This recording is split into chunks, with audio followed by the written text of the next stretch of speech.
بسم اللہ الرحمن الرحیم۔ کتاب قصص القرآن حصہ دوم، پارٹ نمبر 1۔ قصص قرآنی اور انبیاء علیہم السلام کے سوانح حیات اور ان کی دعوت حق کی مستند تاریخ و تفسیر، جس میں حضرت یوشع علیہ السلام سے لے کر حضرت یحییٰ علیہ السلام کے حالات تک نہایت مفصل اور محققانہ انداز میں بیان کیے گئے ہیں۔ بسم اللہ الرحمن الرحیم۔ پیش لفظ طبع اول۔ الحمد للہ الذی خلق الانسان وعلمہ البیان ولہدایۃ الثقلین نزل القرآن تبیانا لکل شیء وبرہان والصلاة والسلام علی سید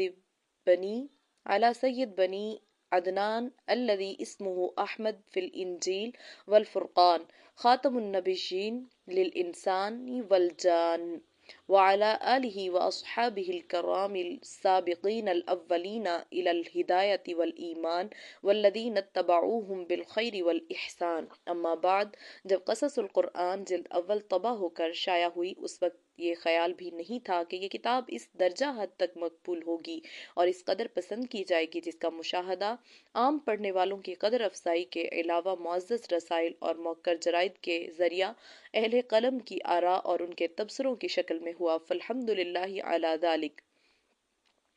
یہ جلد حضرت یوشع علیہ السلام کے واقعات سے شروع ہو کر حضرت یحییٰ علیہ السلام کے حالات طیبہ پر ختم ہوئی ہے۔ واقعات کی ترتیب میں جلد اول ہی کے اسلوب کو برقرار رکھا گیا ہے، فرق صرف اس قدر ہے کہ انبیاء بنی اسرائیل کے سلسلہ ترتیب کے درمیان حضرت ایوب علیہ السلام اور حضرت یونس علیہ السلام کا بھی ذکر آ گیا ہے، حالانکہ ان ہر دو پیغمبروں کا سلسلہ نسب حضرت اسرائیل سے وابستہ نہیں ہے، کیونکہ دونوں متقدم ہیں، اور چونکہ حضرت زکریا و حضرت یحییٰ کا ذکر حضرت عیسیٰ علیہ السلام کے ذکر پاک کے لیے تو طیہ و تمہید ہے، اس لیے حضرت ایوب اور حضرت یونس علیہ السلام کا ذکر حضرت زکریا علیہ السلام سے قبل آ جانا ہی مناسب سمجھا گیا۔ اصحاب ذوق کتاب کے مطالعہ کے وقت جلد اول کی طرح اس جلد میں بھی حسب ذیل خصوصیات پائیں گے۔ ایک، کتاب میں تمام واقعات کی اساس قرآن عزیز کو بنایا گیا ہے اور صحیح احادیث اور مستند تاریخی واقعات سے ان کی توضیح و تشریح کی گئی ہے۔ دو، کتب عہد قدیم اور قرآن عزیز کے یقین محکم کے درمیان جس جگہ تعارض نظر آتا ہے، اس کو یا روشن دلائل کے ذریعہ تطبیق دے دی گئی ہے یا پھر قرآن عزیز کی صداقت کو واضح برہان کے ساتھ ثابت کیا گیا ہے۔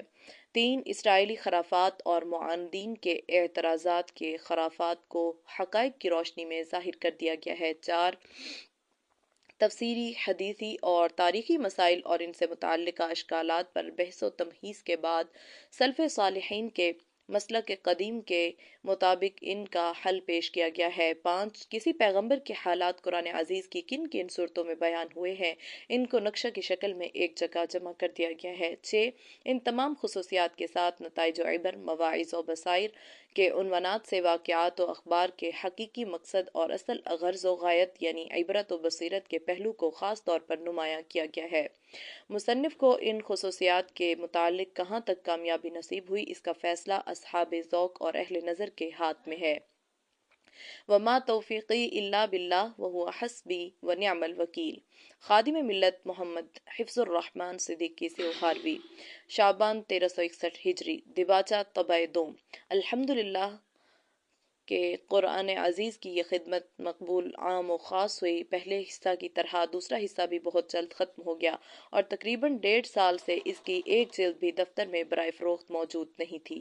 ارادہ تھا کہ طبع دوم میں کچھ حق و فق کیا جائے اور نقش ثانی کو نقش اول سے زیادہ بہتر اور مکمل کرنے کی سعی کی جائے، لیکن وقت کی دوسری اور اہم مصروفیتوں اور تصنیف و تالیف کے دیگر ناگزیر مشاغل نے اس کا موقع نہ دیا اور پہلی جلد کی طرح یہ جلد بھی بعینی ہی شائع کر دینی پڑی۔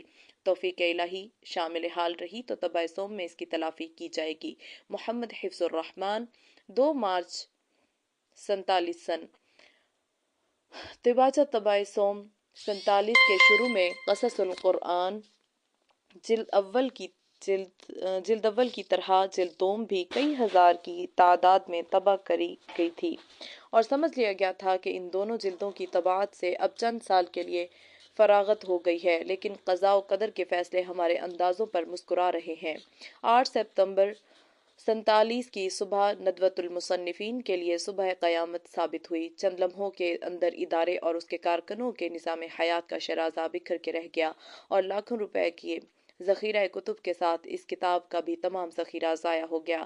تباہی و بربادی کے اس فیصلہ کے باوجود قدرت کا دوسرا فیصلہ یہ تھا کہ تلخیوں ناسازگاریوں کی موجودہ فضا میں یہ ادارہ پھر زندگی کے میدان میں قدم رکھے گا۔ چنانچہ جیسے ہی دفتر کا قیام عمل میں آیا، اس متبرک کتاب کی اشاعت کا کام شروع کر دیا گیا۔ پہلے جلد سوم طبع کرائی گئی اور پچھلے مہینے میں جلد چہارم چھپی۔ اب جلد دوم حاضر ہے۔ عتیق الرحمن عثمانی، 12 جنوری 50 سن۔ دیباچہ طبع چہارم کتاب کے ایڈیشن پر ایڈیشن نکل رہے ہیں، لیکن نظر ثانی کی نوبت نہیں آتی۔ دیکھنا چاہیے کہ طبع پنجم کے وقت بھی نظر ثانی ہو سکے گی۔ اطمینان کی بات یہ ہے کہ کتاب کا یہ حصہ اپنی ترتیب اور مضامین کے لحاظ سے نظر ثانی کا کچھ زیادہ محتاج نہیں ہے، اور یوں انسانی جدوجہد کو ہر حیثیت سے مکمل کسی وقت بھی نہیں کہا جا سکتا۔ عتیق الرحمن عثمانی، 20 رجب المرجب 74 ہجری مطابق 16 مارچ 1955 سن۔ دیباچہ طبع پنجم عکسی، قصص القرآن حصہ اول کی عکسی طباعت جو ہر اعتبار سے دلکش اور دیدہ زیب ہے، اپریل 1965 میں وجود میں آئی تھی۔ اسی وقت سے ادارہ تھا کہ حصہ دوم بھی جلد سے جلد اعلیٰ طباعت کے زیور سے آراستہ ہو کر سامنے آئے، لیکن اندازے کے خلاف کتابت کے کام میں تعویق ہوتی گئی۔ ہمارے نامور اور باکمال خطاط منشی محمد خلیق صاحب ٹونکی آنتوں کے مرض میں مبتلا ہو گئے اور علالت کا تسلسل کئی سال تک قائم رہا۔ یہ طے کر لیا گیا تھا کہ حصہ دوم کی کتابت میں بھی حصہ اول ہی کا کاتب کرے گا۔ ادھر یہ بھی واقعہ ہے کہ خلیق صاحب کی جگہ کوئی دوسرا کاتب لے بھی نہیں سکتا تھا، اس لیے انتظار کے سوا چارہ نہ تھا۔ شکر ہے کئی سال کے انتظار کے بعد طباعت کی نوبت آ ہی گئی۔ مصنف مرحوم اپنی رحلت سے قبل کتاب کے دونوں حصوں مکمل نظر ثانی کر چکے تھے اور مرحلہ صرف طباعت کا باقی رہ گیا تھا۔ جیسا کہ معلوم ہے، قصص القرآن کا شمار ہمارے ادارے کی اہم ترین اور مقبول ترین تصنیفات میں ہوتا ہے۔ جی چاہتا ہے کہ کتاب کے شایان شان کتابت و طباعت بھی ہو۔ الحمدللہ یہ آرزو پوری ہو گئی۔ خیال ہے حصہ سوم اور حصہ چہارم بھی کتابت و طباعت کے اسی معیار کے مطابق شائع ہوں۔ یہ دونوں حصے پہلے ہی سے نظر ثانی کے کچھ زیادہ محتاج نہیں تھے، لیکن مصنف مرحوم دنیا میں ہوتے تو ان حصوں کی بھی نوک پلک اور زیادہ درست کرتے۔ یقین ہے کتاب کے مطالعہ کے وقت قارئین مرحوم کے لیے ایصال ثواب کا خیال رکھیں گے کہ یہ ہم سب پر مرحوم کا حق ہے۔ عتیق الرحمن عثمانی، 3 شعبان المعظم 1399 ہجری مطابق 16 اکتوبر 1969 سن۔ حضرت یوشع بن نون علیہ السلام، نیابت حضرت موسیٰ علیہ السلام۔ حضرت یوشع علیہ السلام کا ذکر قرآن پاک میں، ارض مقدس میں داخلہ، حق ناسپاسی جزائے عمل۔ نیابت حضرت موسیٰ علیہ السلام، حضرت موسیٰ علیہ السلام کی زندگی مبارک کے واقعات میں حضرت ہارون کے بعد تورات میں حضرت یوشع علیہ السلام یشوع کا ذکر بکثرت آتا ہے۔ ہم نے بھی صفحات گزشتہ میں 2-3 جگہ ان کا تذکرہ کیا ہے۔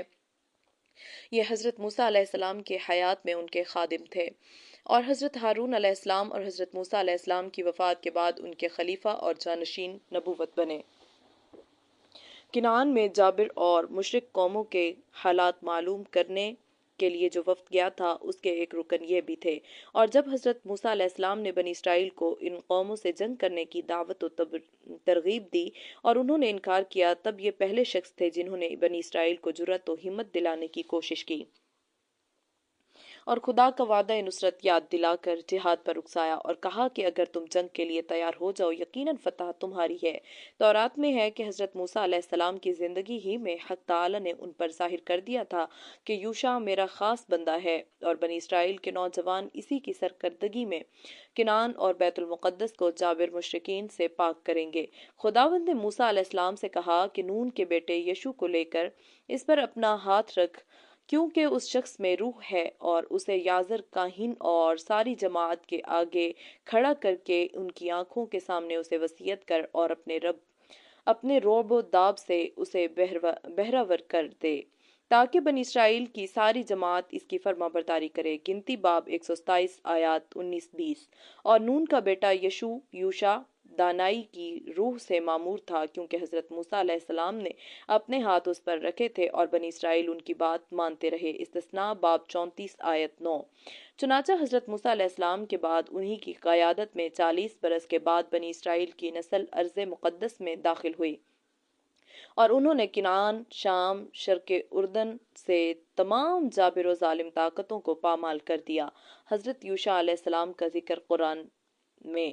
حضرت یوشع علیہ السلام کا نام قرآن عزیز میں مذکور نہیں ہے، البتہ سورہ کہف میں 2 جگہ حضرت موسیٰ علیہ السلام کے ایک نوجوان رفیق سفر کا تذکرہ موجود ہے، جبکہ وہ حضرت خضر علیہ السلام سے ملاقات کے لیے تشریف لے گئے۔ وَإِذْ قَالَ مُوسَىٰ لِفَتَاهُ فَلَمَّا جَاوَزَا قَالَ لِفَتَاهُ۔ ایک صحیح حدیث میں جو حضرت ابی بن کعب سے منقول ہے، اس نوجوان رفیق کا نام یوشع بتایا گیا ہے۔ اس طرح گویا ان کا ذکر بھی قرآن عزیز میں موجود ہے۔ اہل کتاب کا ان کے نبی ہونے پر اتفاق ہے، اور تورات عہد قدیم میں یشوع کی کتاب بھی مستقل صحیفہ کی حیثیت رکھتی ہے۔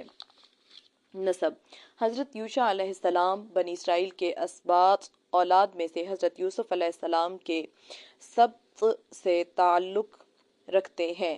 سبط سین با طا۔ چنانچہ مورخین نے ان کا نسب نامہ اس طرح بیان کیا ہے: یوشع بن نون بن فراہیم بن یوسف بن یعقوب بن ابراہیم۔ خدا تعالیٰ کی کرشمہ سازیوں کا یہ عجب مظاہرہ ہے کہ جس یوسف علیہ السلام کی بدولت کنعان کے 70 انسانوں پر مشتمل خاندان عزت و عظمت اور جاہ و جلال کے ساتھ کنعان سے ہجرت کر کے مصر میں آباد ہوا تھا، آج اس کے پوتے یوشع کی قیادت میں لاکھوں کی مردم شماری کا یہ خاندان پھر اپنے آباء و اجداد کے وطن کنعان میں اسی جاہ و جلال اور سطوت و جبروت کے ساتھ داخل ہو رہا ہے۔ اس اجمال کی تفصیل یہ ہے کہ 40 سال گزر جانے کے بعد اللہ تعالیٰ نے حضرت یوشع علیہ السلام کو حکم دیا کہ تم بنی اسرائیل کے اس قافلے کو لے کر موعودہ سرزمین کی طرف بڑھو اور وہاں عمالقہ اور دوسری جابر قوموں سے جنگ کر کے ان کو شکست دو۔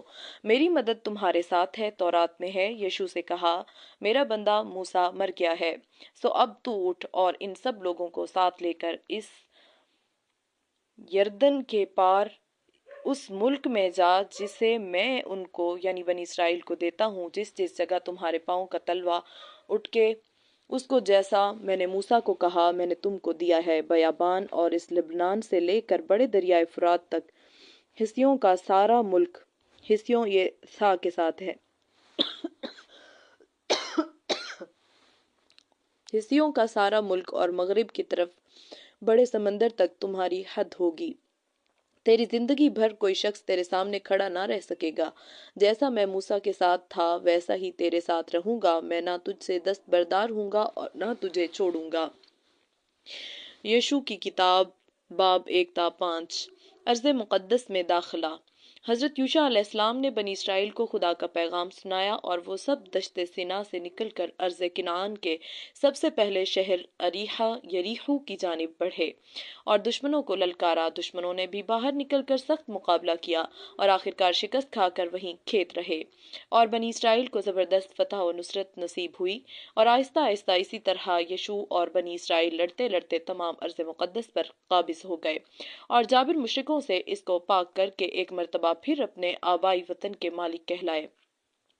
تورات میں ہے کہ جب بنی اسرائیل جنگ کے لیے تیار ہوئے تو خدا کے حکم سے عہد کا صندوق تابوت سکینہ ان کے ساتھ تھا۔ اس میں عصا موسیٰ، پیرہن ہارون اور من کا مرتبان بھی تھا، اور ان کے علاوہ دوسرے تبرکات بھی تھے، کیونکہ اللہ تعالیٰ نے ان کو حکم دیا تھا کہ تم من کو محفوظ کر لو تاکہ تمہاری آئندہ نسلیں بھی مشاہدہ کر لیں کہ تم پر خدا کا انعام ہوا تھا۔ ابن ایسر فرماتے ہیں کہ حضرت موسیٰ علیہ السلام نے اپنی زندگی ہی میں ارض مقدس میں جابر طاقتوں سے مقابلہ کے لیے حضرت یوشع علیہ السلام کو امیر جیش نامزد کر کے بنی اسرائیل کے اسباط کی تقسیم اور ان کے سپہ سالاروں کی نامزدگیاں کر دی تھیں۔ اس لیے حضرت یوشع علیہ السلام کا یہ معاملہ ٹھیک ٹھیک حضرت اسامہ کا سا معاملہ تھا، کیونکہ نبی اکرم صلی اللہ علیہ وسلم کی وفات ہو گئی اور پھر خلافت صدیقی میں یہ ہوا کہ جیش اسامہ کو شام کی مہم پر روانہ کیا گیا، اور آخر یہی مہم روم، ایران اور عراق کی فتوحات کا پیش خیمہ ثابت ہوئی۔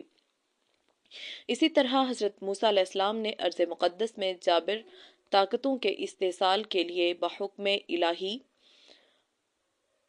حضرت یوشع علیہ السلام کو امیر جیش بنایا اور جنگ کے ابتدائی مراحل کو خود انجام دیا، لیکن جیش کی روانگی سے قبل ہی حضرت موسیٰ علیہ السلام کی وفات ہو گئی اور اب حضرت یوشع کو خدائے تعالی نے نبوت سے بھی سرفراز فرما دیا اور انہی کے ہاتھوں آخرکار ارض مقدس مشرک اور جبار طاقتوں سے پاک ہوئی اور اریحا کی کامیابی تمام ارض مقدس کی فتح و نصرت کا پیش خیمہ بنی۔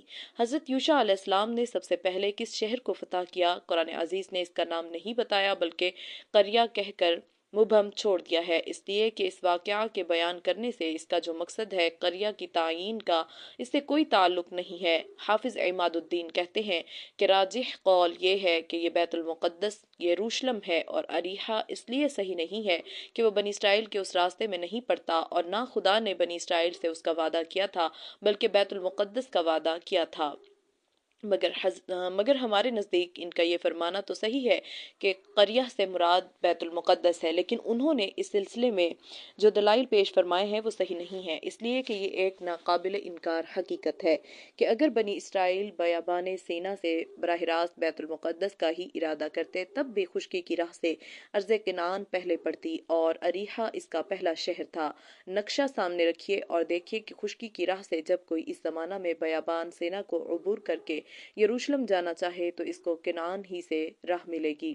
نیز بنی اسرائیل سے خدا کا وعدہ یہ تھا کہ وہ ان کو ان کے باپ دادا کی سرزمین میں واپس کرے گا، اور یہ ظاہر ہے کہ ان کے باپ دادا کی سرزمین صرف بیت المقدس ہی نہیں ہے بلکہ ارض کنعان بھی ہے، جہاں سے ہجرت کر کے حضرت یوسف و یعقوب کے زمانہ میں بنی اسرائیل مصر میں آ کر بسے تھے۔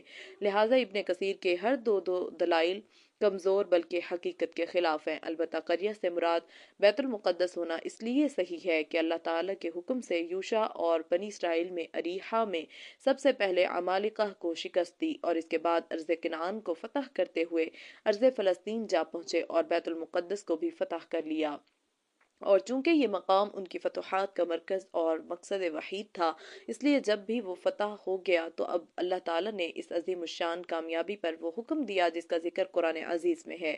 حق ناسپاسی قرآن عزیز میں ہے کہ جب اللہ تعالیٰ نے بنی اسرائیل کو کامیاب کیا اور شہر کے اندر ان کا فاتحانہ داخلہ ہونے لگا تو اس نے حکم دیا کہ مغرور اور متکبر انسانوں کی طرح داخل نہ ہونا بلکہ خدا کا شکر ادا کرنے والوں کی طرح درگاہ الہی میں خشوع کے ساتھ جھکتے ہوئے اور توبہ استغفار کرتے ہوئے داخل ہونا، تاکہ خدا کے شکر گزار بندوں اور مغرور و سرکش انسانوں کے درمیان امتیاز رہے۔ مگر فتح و نصرت کے بعد بنی اسرائیل کی سرشت غالب آئی اور خدا کے حکم کی خلاف ورزی کرتے ہوئے مغرور اور متکبر انسانوں کی طرح بستی میں داخل ہوئے۔ وہ اتراتے ہوئے سر کو بلند رکھتے ہوئے اور اکڑتے ہوئے جا رہے تھے اور استغفار و نیاز مندی کے بجائے سوقیانہ الفاظ کہتے ہوئے گویا اللہ تعالیٰ کے ارشاد کے ساتھ ٹھٹھول کرتے ہوئے داخل ہو رہے تھے۔ آخر غیرت حق کو جوش آیا اور جزائے اعمال کے قانون الہی نے عذاب کی صورت میں ان کو آ پکڑا۔ قرآن عزیز میں اس کو دو جگہ اختصار اور قدر تفصیل کے ساتھ بیان کیا گیا ہے، سورہ بقرہ میں اور سورہ اعراف میں۔ وَإِذْ قُلْنَا ادْخُلُوا هَٰذِهِ الْقَرْيَةَ فَكُلُوا مِنْهَا حَيْثُ شِئْتُمْ رَغَدًا وَادْخُلُوا الْبَابَ سُجَّدًا وَقُولُوا حِطَّةٌ نَغْفِرْ لَكُمْ خَطَايَاكُمْ وَسَنَزِيدُ الْمُحْسِنِينَ فَبَدَّلَ الَّذِينَ ظَلَمُوا قَوْلًا غَيْرَ الَّذِي قِيلَ لَهُمْ فَأَنزَلْنَا عَلَى الَّذِينَ ظَلَمُوا رِجْزًا مِّنَ السَّمَاءِ بِمَا كَانُوا يَفْسُقُونَ۔ اور جب ہم نے کہا اس بستی میں داخل ہو اور اپنی مرضی کے مطابق جو چاہو کھاؤ، اور شہر کے دروازے میں نیاز مندی کے ساتھ جھکتے ہوئے داخل ہونا اور یہ کہتے ہوئے جانا الہی ہماری خطاؤں کو معاف فرما، ہم تمہاری خطاؤں کو بخش دیں گے اور عن قریب نیکوکاروں کو اور زیادہ دیں گے۔ پس ظالموں نے اس قول کو جو ان سے کہا گیا تھا دوسرے قول میں بدل دیا، پس ہم نے ظالموں پر ان کی نافرمانی کی وجہ سے آسمان سے سخت عذاب بھیجا۔ سورۃ نمبر 2 آیت نمبر 58-59۔ وَإِذْ قِيلَ لَهُمُ اسْكُنُوا هَٰذِهِ الْقَرْيَةَ وَكُلُوا مِنْهَا حَيْثُ شِئْتُمْ وَقُولُوا حِطَّةٌ وَادْخُلُوا الْبَابَ سُجَّدًا نَغْفِرْ لَكُمْ خَطِيئَاتِكُمْ وَسَنَزِيدُ الْمُحْسِنِينَ فَبَدَّلَ الَّذِينَ ظَلَمُوا مِنْهُمْ قَوْلًا غَيْرَ الَّذِي قِيلَ لَهُمْ فَأَرْسَلْنَا عَلَيْهِمْ رِجْزًا مِّنَ السَّمَاءِ بِمَا كَانُوا يَظْلِمُونَ۔ سورت نمبر 7 آیت نمبر 161 تا 100 آیت نمبر 161 162۔ اور پھر ان سے کہا گیا تم اس بستی میں رہو اور جس طرح تمہارا جی چاہے کھاؤ پیو، اور یہ کہتے ہوئے شہر میں جاؤ اے خدا ہماری خطاؤں کو محو کر دے، اور شہر میں نیاز مندی کے ساتھ جھکتے ہوئے اور سجدہ ریز ہو کر داخل ہو تو ہم تمہاری خطاؤں کو بخش دیں گے اور ان قریب نیکوکاروں کو زیادہ دیں گے۔ پس ظالموں نے اس قول کو جو ان کو بتایا گیا تھا دوسرے قول سے بدل ڈالا، پس ہم نے ان پر آسمان سے عذاب نازل کر دیا ان کے ظالم ہونے کی وجہ سے۔ ان آیات میں لفظ حطہ آیا ہے، اس سے کیا مراد ہے اور بنی اسرائیل نے کیا تبدل قول کر لیا تھا؟ یہ دو سوال ہیں جو تشریح طلب ہیں۔ حضرت عبداللہ ابن عباس فرماتے ہیں اے مغفرت استغفروا، اور حضرت قتادہ فرماتے ہیں احطط عنا خطایانا۔ دونوں کا حاصل یہ ہے کہ یہ کہتے ہوئے داخل ہو خدایا ہم کو بخش دے اور ہماری خطاؤں کو محو کر دے۔ تفسیر ابن کثیر جلد 1 صفحہ 98۔ گویا حطۃ اس طویل عبارت کا اسی طرح مختصر شارٹ ہے جس طرح بسم اللہ الرحمن الرحیم کا بسملہ اور لا حول ولا قوت الا باللہ کا حوقلہ اور لا الہ الا اللہ کا باہلہ بلہلہ مختصر ہے۔ اور بخاری کی ایک روایت میں ہے کہ نبی اکرم صلی اللہ علیہ وسلم نے ارشاد فرمایا کہ بنی اسرائیل نے حطۃ کی جگہ حبۃ فی شعرہ کہنا شروع کر دیا، یعنی یہ کہتے ہوئے داخل ہوئے کہ ہم کو بالوں میں محفوظ دانوں کی ضرورت ہے۔ گویا اس حکم خداوندی کے ساتھ ٹھٹھوں کرتے ہوئے جا رہے تھے اور سجدہ کرتے ہوئے داخل ہونے کی بجائے سرینوں کے بل چل رہے تھے۔ یزحفون علی استاہہم۔ روایت بخاری کی اس عبارت کا عام طور پر یہ مطلب نکالا جا سکتا ہے کہ بنی اسرائیل سرینوں کے بل زمین پر گھسٹ کر چل رہے تھے، مگر اس صورت میں یہ اشکال پیدا ہوتا ہے کہ مغرورانہ اور متکبرانہ انداز میں چلنے کا یہ طریقہ تو کہیں بھی مروج و معقول نہیں ہے، اور اس طرح تو خود کو مذاق اور مضحکہ خیز بنانا ہے، نہ کہ دوسروں کے ساتھ ٹھٹول کرنا۔ لہٰذا حدیث کے اس جملہ کی صحیح تفسیر وہ ہے جو حضرت عبداللہ ابن مسعود سے منقول ہے۔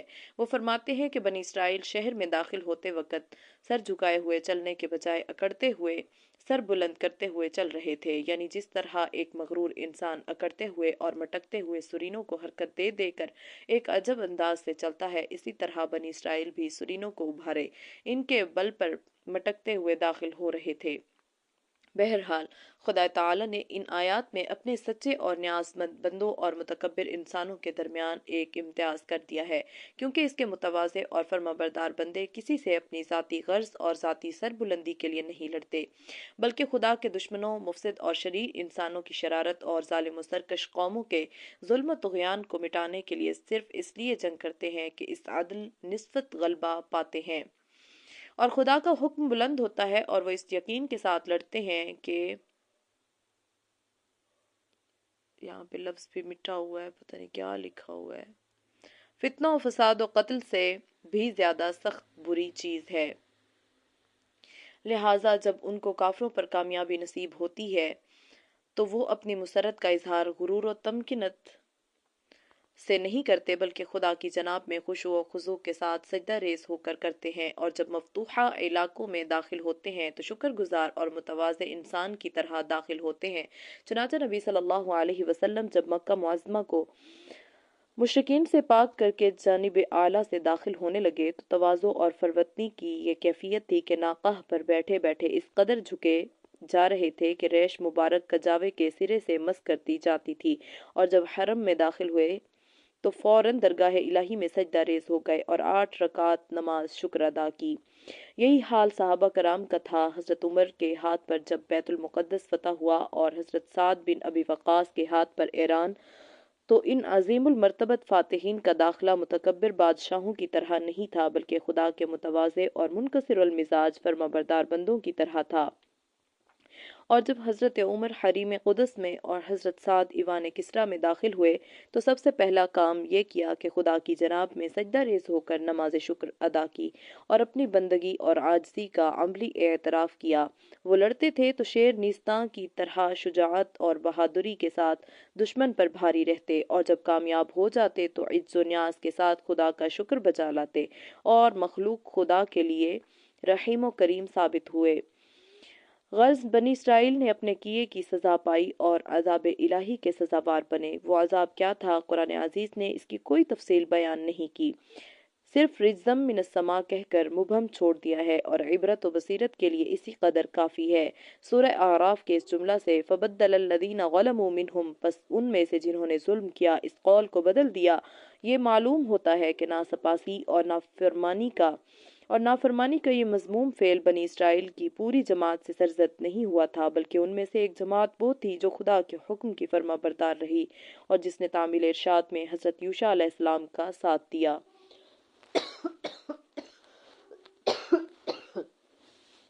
بصیرت و عبرت۔ ایک، حضرت یوشع علیہ السلام اور بنی اسرائیل کے ان واقعات میں سے سب سے زیادہ جو بات جاذب توجہ ہے وہ یہ ہے کہ ایک انسان کا انسانی اور اخلاقی فرض ہے کہ جب اس کو کسی مصیبت یا امتحان سے نجات ملے اور وہ کامیاب اور جائز المرام ہو کر اپنی مراد کو پہنچے تو غرور و نخوت کے جال میں پھنس کر یہ نہ سمجھ بیٹھے کہ یہ میری ذاتی استعداد و قابلیت کا نتیجہ ہے، بلکہ خدائے برتر کا شکر گزار بنے اور اپنے عجز کا اعتراف کرتے ہوئے اس کے سامنے سر نیاز جھکا دے، تاکہ رحمت الہی اس کو اپنے دامن میں چھپا لے اور دنیا کی طرح آخرت میں بھی وہ بامراد اور شاد کام ہو۔ سخت سے سخت نا امیدی کی حالت میں بھی انسان کو خدا سے نا امید نہیں ہونا چاہیے، کیونکہ اگر وہ مظلوم ہے اور ستم رسیدہ تو خدا کا فضل اس کو بھی محروم نہیں چھوڑتا، البتہ دقیق اور دورس حکمتوں اور مصلحتوں کی وجہ سے تاخیر ضرور ہو جاتی ہے۔ جس قوم پر خدا کا فضل و احسان اور انعام و اکرام کھلی ہوئی نشانیوں کے ذریعہ ہوتا ہے، وہ اگر شکر و اطاعت کی بجائے ناسپاسی اور نافرمانی پر اتر آتی ہے تو پھر جلد ہی خدا کی بد شدید اور سخت گرفت کا شکار بھی ہو جاتی ہے، کیونکہ اس کی سرکشی و بغاوت مشاہدہ اور تجربہ کے بعد ہے اور بے شبہ سخت سزا کی مستوجب ہے۔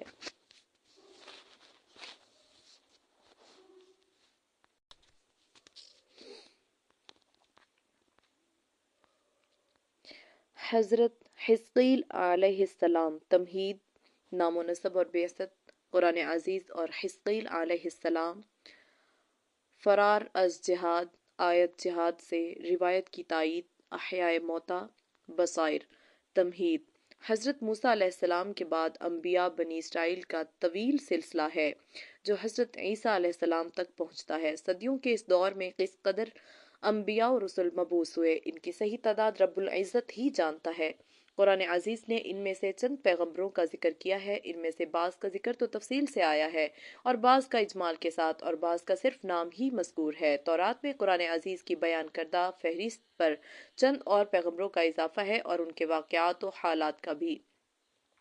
ان اسرائیلی پیغمبروں کے درمیان تاریخی ترتیب اختلافی مسئلہ ہے۔ ہم ابن جریر طبری اور ابن کثیر کی ترتیب کو راجح سمجھتے ہیں اور اسی لیے اس کے مطابق ان پیغمبروں کے حالات زیر بحث لائیں گے۔ حضرت موسیٰ علیہ السلام اور حضرت ہارون علیہ السلام کے بعد باتفاق تورات و تاریخ حضرت یوشع علیہ السلام منصب نبوت پر فائز ہوئے اور ان کے بعد ان کی جانشینی کا حق حضرت موسیٰ علیہ السلام کے دوسرے رفیق کالب بن یوحنا نے ادا کیا۔ یہ حضرت موسیٰ کی ہمشیرہ مریم بنت عمران کے شوہر تھے مگر نبی نہیں تھے۔ تاریخ ابن کثیر جلد 2 صفحہ 2۔ طبری کہتے ہیں کہ ان کے بعد سب سے پہلے جس ہستی نے بنی اسرائیل کی روحانی اور دنیاوی قیادت و رہنمائی کا فرض انجام دیا وہ حزقیل علیہ السلام ہے۔